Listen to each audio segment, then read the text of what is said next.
Hi, Jennifer. How has it been? Hi, How are you good. doing?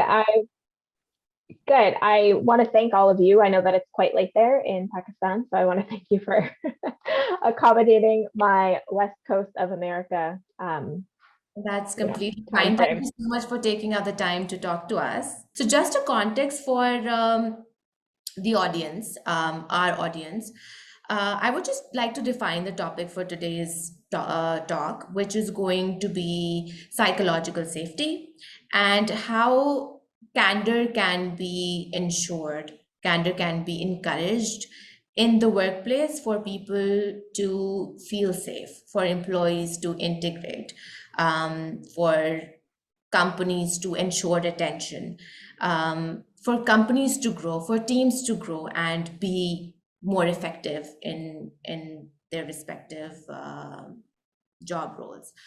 So to start with, like, let's just talk about a bit about your definition of what psychological safety is. How do you see it, and why do you think it is so important to ensure psychological safety in the workplace? Sure. Psychological safety to me, I feel like it's not just one definition. I feel like it means different things to different people. You're right, it is a buzzword, right? Like everyone is talking about it now, which I'm excited about. Sometimes I get a bit frustrated with buzzwords, but I think that this is an important one.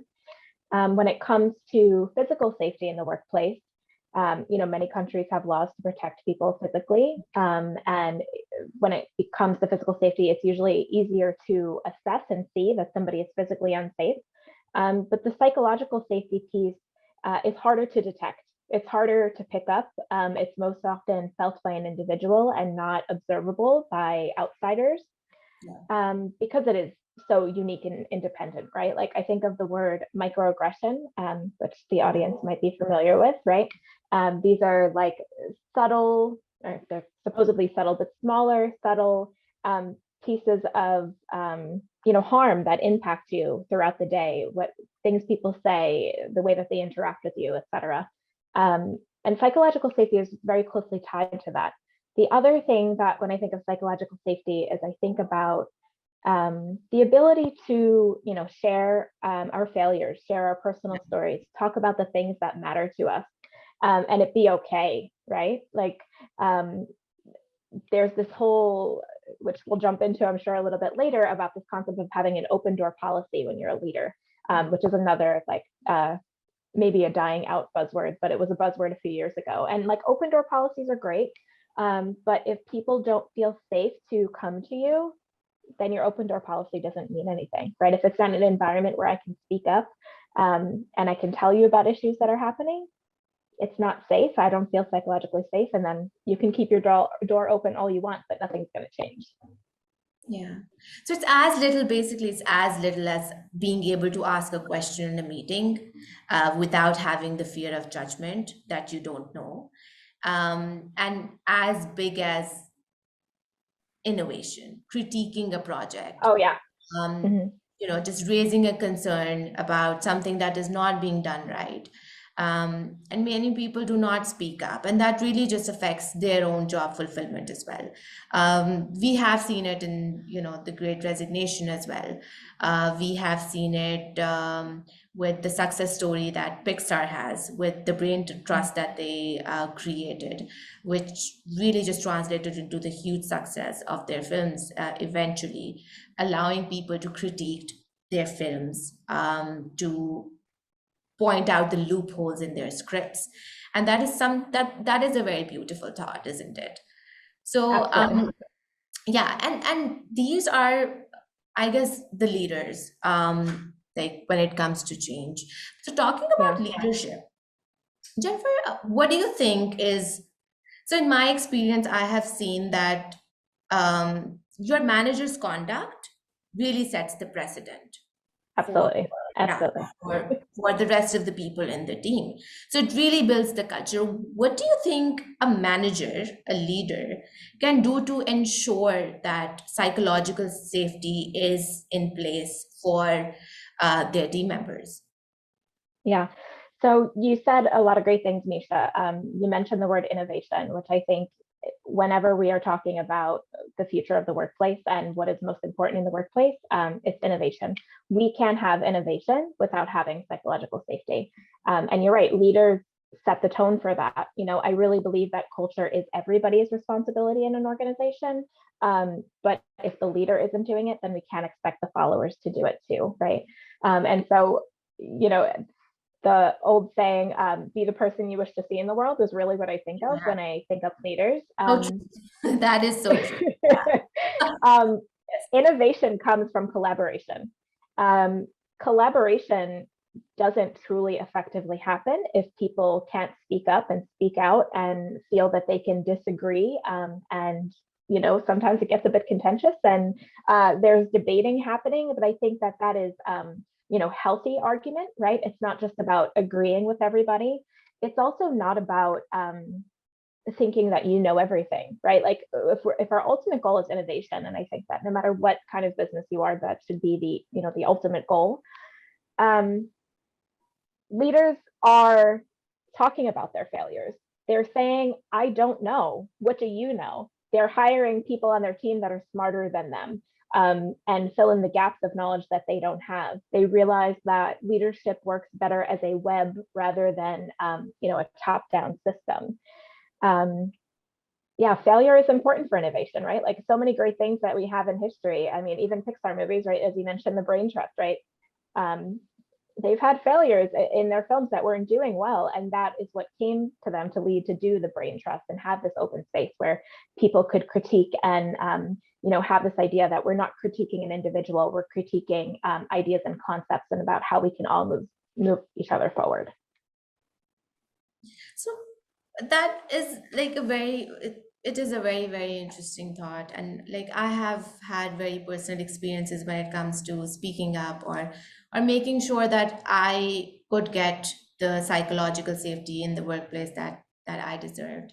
I have, I guess, being a woman, I can speak about a woman's experience, and I know that I have dealt with a lot of labeling at work.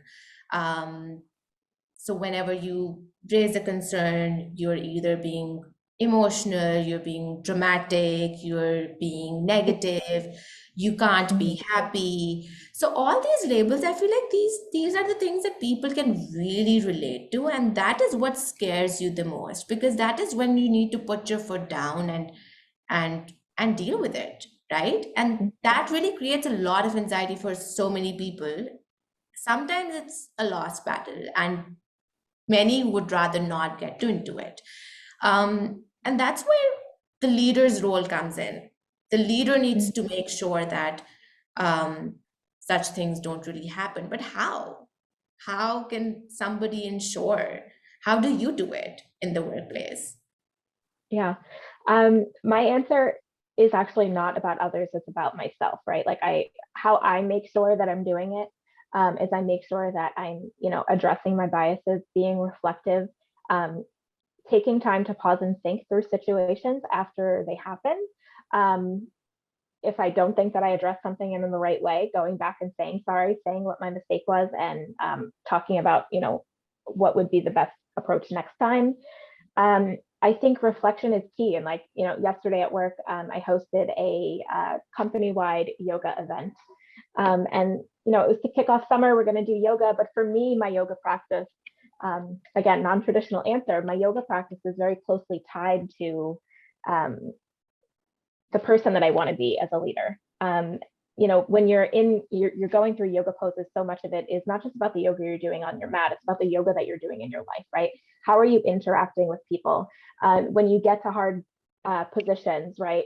When you're moving through a yoga flow, are you giving yourself grace and giving other people grace in a workplace, for example, to help everybody move through that situation? I think reflection is so important. And when you are in a work environment, especially I would say nowadays, right? The economy is bad. Most companies are understaffed. We're doing so much. It could be really easy to just focus on being, accomplishing tasks and getting things done. And when we are task oriented and task focused, we move away from our emotional selves. We move away from being able to be empathetic. We move away from self-reflection because we feel like I don't have time to think about how that impacted me or anybody else, right? But I'd say self-reflection is really a key factor, in my opinion. So Jennifer, you are very vocal about um, Everything. positive change. Yes, and like um, I also believe in discourse, right? So it just Mhm. fascinates me to have somebody just out there, um, just putting those opinions out there, talking about psychological safety, talking about women rights, talking about issues in the workplace. Um, you seem to be the kind of person who does not only say things but also practice them in their own lives. Yeah. My question to you, and you are a DEI specialist, so which means that you have had a lot of difficult conversations Oh yeah. with your life throughout. And that is something, I guess, not many people can do that, to have such difficult conversations and then deal with people's reactions. Because, like, it's just because you have a certain way of thinking of ensuring another person's psychological safety does not mean it will be reciprocated. How do you deal with that? Do people Yeah. behave well? Do people just respond to criticism well, or how does that go down? Um, no, I think for the most part, people don't respond to criticism well. I think also that for the most part, at least in my lived experience, especially being a woman, um, people don't also respond to me being so outspoken. I have been this way most of my life, but I would say that as I've gotten older, I remember when I was younger and being so outspoken, people in my family saying like, yeah, you'll see one day you're going to change. You're going to realize that, you can't be this way, etc. And I think that I've just gotten more radical as I've gotten older, um, in much part due to, lived experience, etc.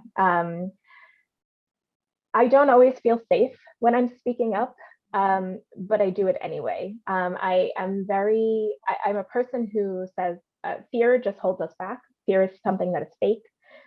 If we lived through our fear, we would never do anything. We would never accomplish anything. We would never change anything. So I think that fear kind of, you need to look it in the eyes and kind of move through it, accept that you have fear, and continue to move through it.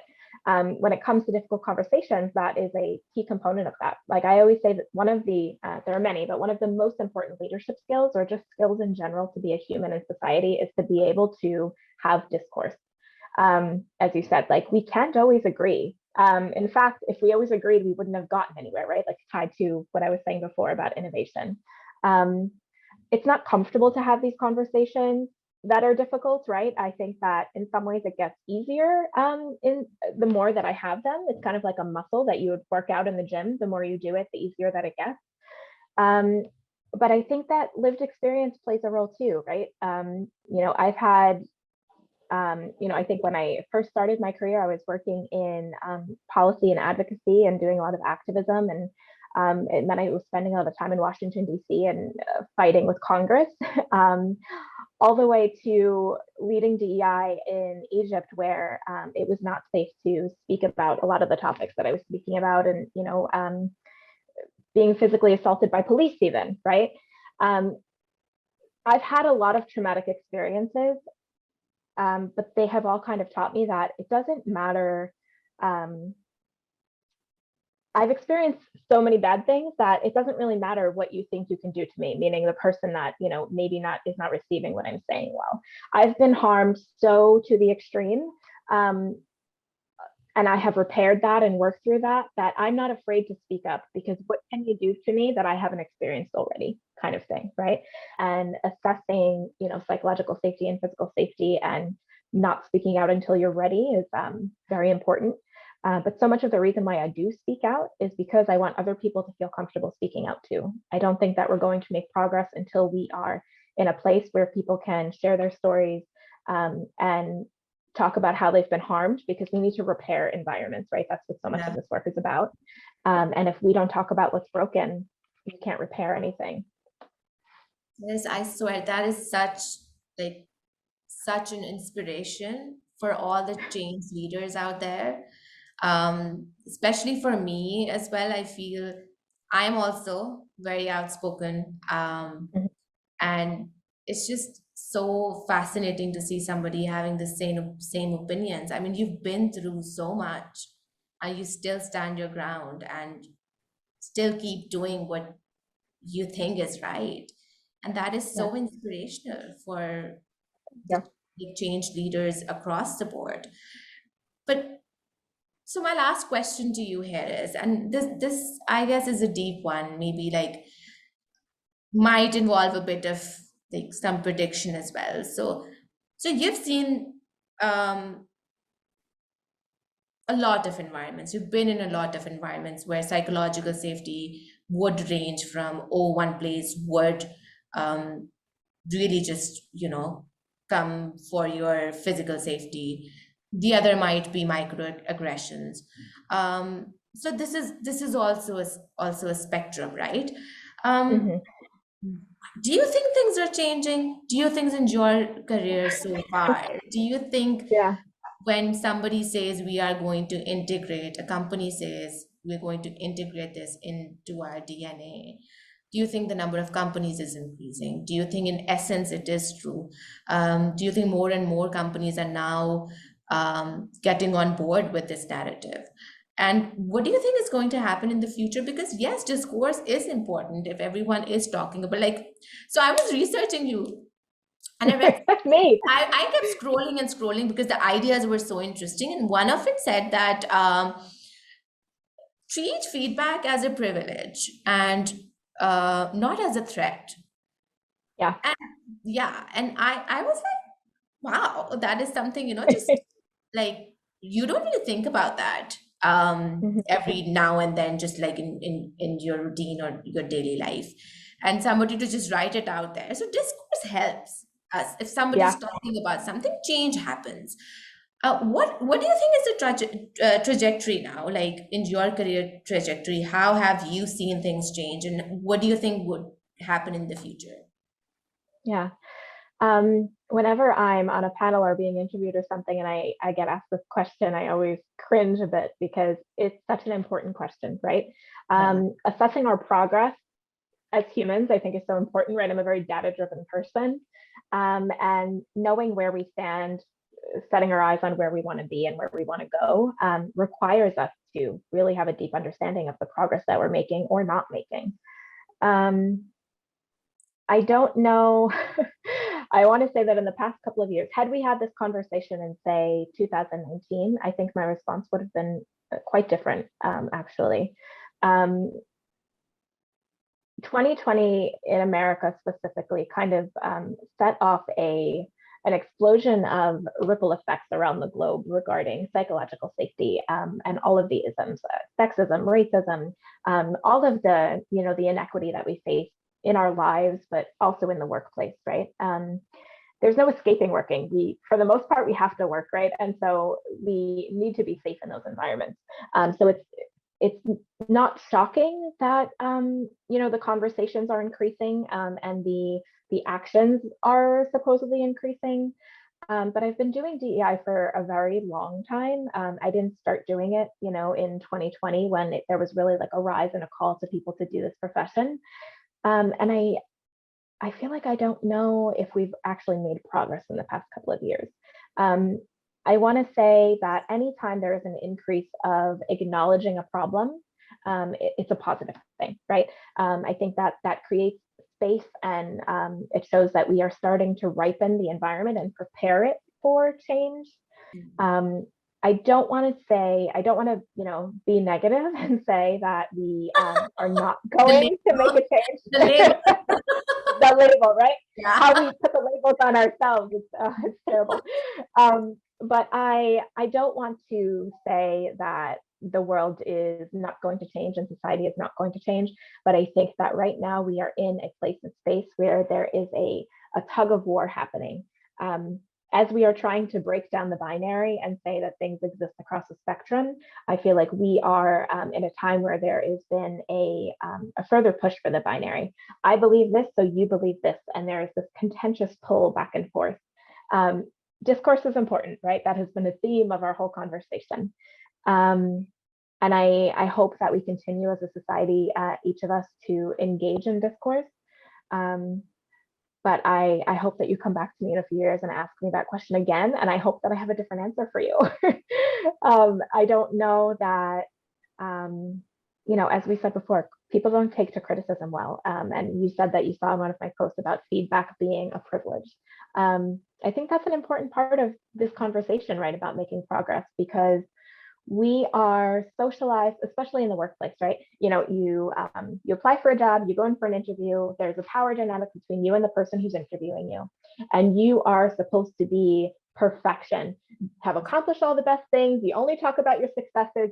Goodness God, you don't mention a failure, right? You're only there to talk about how perfect you are, the things you've accomplished, the schools that you went to, the names that you're associated with, etc. Um, and then naturally you step into a workplace that operates in the same way. You feel that you need to just always be the best, always know all the answers, always, and never enter a space with curiosity or, a desire to learn, because you're supposed to know all of the things. Yeah. When that is the main focus of our world, knowing all the things and being the best, we're not creating a space for, curiosity. And, when I think of business, no matter what kind of business you're running, marketing is an essential function of any business, right? And so much of marketing, like even there's a phrase in the business world that's, marketing is everything. And that's true. And when you think of what is the purpose of marketing, marketing is to, invoke feelings in our customers to make them want to buy our products. But I think that our internal workplaces, we have customers that we're serving to as leaders, we have followers, etc. And Wow, such a great analogy. we want to invoke positive feelings in those people too, right? And like I said, like work is not everything. I think that work and life balance is important. For some of us it's harder than others. I know that I'm definitely one of those people, but because work is such an important part of our lives, I really think that we need to push for the change there, to see it ripple into other areas of society.